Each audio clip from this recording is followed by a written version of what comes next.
By March 2010, high school teacher Joyce Trivedi had been fighting persistent colds on and off for months and lamented that her students kept exposing her to new germs. Joyce knew it was inappropriate to vent about her frustrations at school, where she might be overheard. So instead, she shared her complaints with a group of people she knew didn't include any school parents or colleagues, her friends on Facebook. Joyce wrote an irate Facebook post about her constant bouts of sickness and the germ-bag students who caused them. Then she continued venting her frustrations in another post, calling the parents of her students snobby and members of her community arrogant.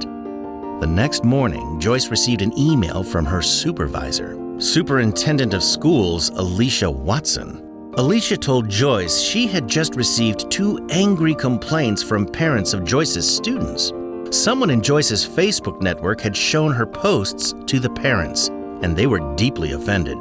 Alicia asked for Joyce's immediate resignation, citing conduct unbecoming of any professional and disrespect for the community.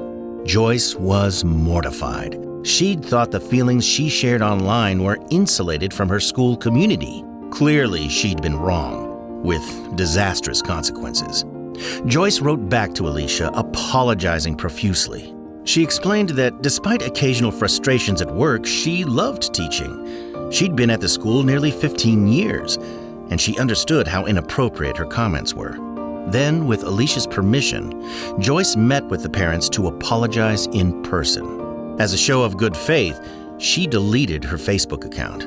After promising to be more discreet about the thoughts she shared online, Joyce was allowed to keep teaching. Over the next few years, she gradually regained the trust of her supervisor, students' parents, and the community. And she's stayed off Facebook ever since.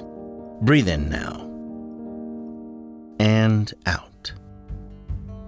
The risks of sharing information online aren't limited to sensitive financial and personal data.